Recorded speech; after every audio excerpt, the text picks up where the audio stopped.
ఈ బిజినెస్ ఏదైనా మీ ఊర్లో ప్రమోషన్ చేయాలంటే అది సుమన్ టీవీతోనే సాధ్యం. ఇప్పుడే సంప్రదించండి.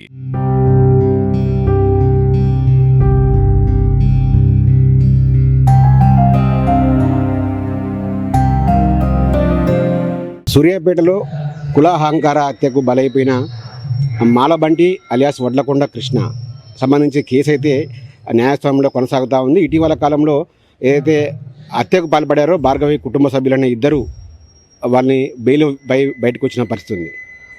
దీనిపై వాళ్ళు భార్గవి అయితే మాలబంటికి సంబంధించిన కుటుంబ సభ్యులు మాత్రం తీవ్రంగా వ్యతిరేకిస్తున్నారు. వారితో మాట్లాడదాం, అసలు వాళ్ళు ఏమంటున్నారు, వాళ్ళ న్యాయ పోరాటం ఎంతవరకు వచ్చిందనే విషయాన్ని మొత్తం కూడా వాళ్ళతో తీసుకుందాం. చెప్పమ్మా, ఎంతవరకు వచ్చింది మీ న్యాయ పోరాటం? జరుగుతుందండి న్యాయ పోరాటం. మా లాయర్ అన్న వాళ్ళు స్వశక్తిలో ప్రయత్నిస్తున్నారు. మా తమ్ముడిని అంత దారుణంగా చంపిన వాళ్ళకి శిక్ష పడాలని పోరాడుతున్నాం. మేము మా తమ్ముడికి న్యాయం జరిగేంత వరకు పోరాడతాం. అంటే ఒక వారం రోజుల క్రితమే ఇద్దరికి భార్గవి వాళ్ళ నానమ్మకు ఇంకో వ్యక్తికి నల్గొండ వ్యక్తికి బెయిల్ వచ్చినట్టు తెలుస్తూ ఉంది. ఆ బెయిల్ని ఏమైనా అపోజ్ చేస్తున్నారా మీరు? ఆ బెయిల్ పై ఏమంటారు? అపోజ్ చేస్తున్నామండి. నేను హైదరాబాద్ హైకోర్టులో జడ్జి గారిని ఒకటే రిక్వెస్ట్ వేడుకుంటున్నాను. మా తమ్ముడు చావడానికి గల కారణమే ఆ ముసలామె. ఇప్పుడు ఆమెకి బెయిల్ ఇచ్చారు అంటే ఇప్పుడు మమ్మల్ని చంపడానికి మా సాయశక్తిలో మళ్ళీ ప్రయత్నాలు చేస్తుంది ఆమె.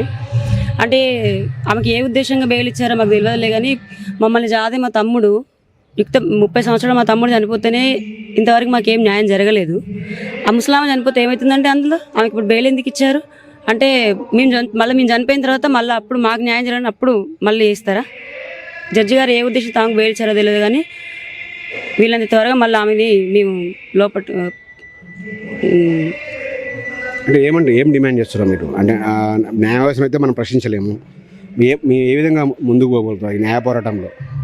మా లాయర్ వాళ్ళు ఏది ప్రొసీడ్ అయితే మేము వాళ్ళతోనే.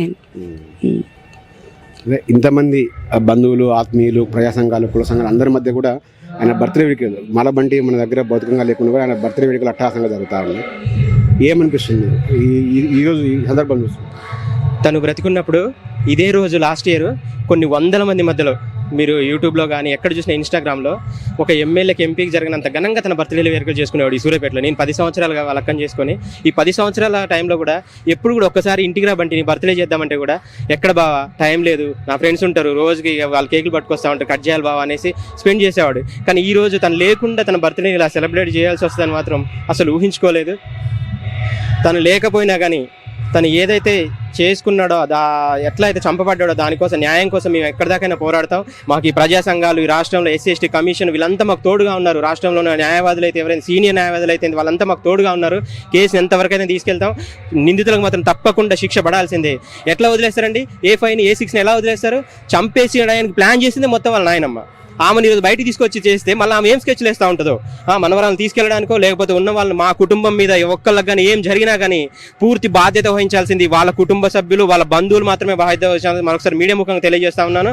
మా మీద వీగ వాలినా కానీ వాళ్ళకి సంబంధించిన వాళ్ళందరూ పోయి జైల్లో ఉంటారు. చెప్పదలుచుకుంటున్నాం. వాళ్ళకి మాత్రం కఠినంగా శిక్ష పడాల్సిందే. ఎందుకంటే తప్పు ఎవరు చేసినా తప్పే. ఈరోజు మా బంటి బ్రతికుంటే ఒకవేళ వాళ్ళ అన్నయ్యలు చంపినా కానీ మా బంటికి కూడా శిక్ష పడాల్సిందే.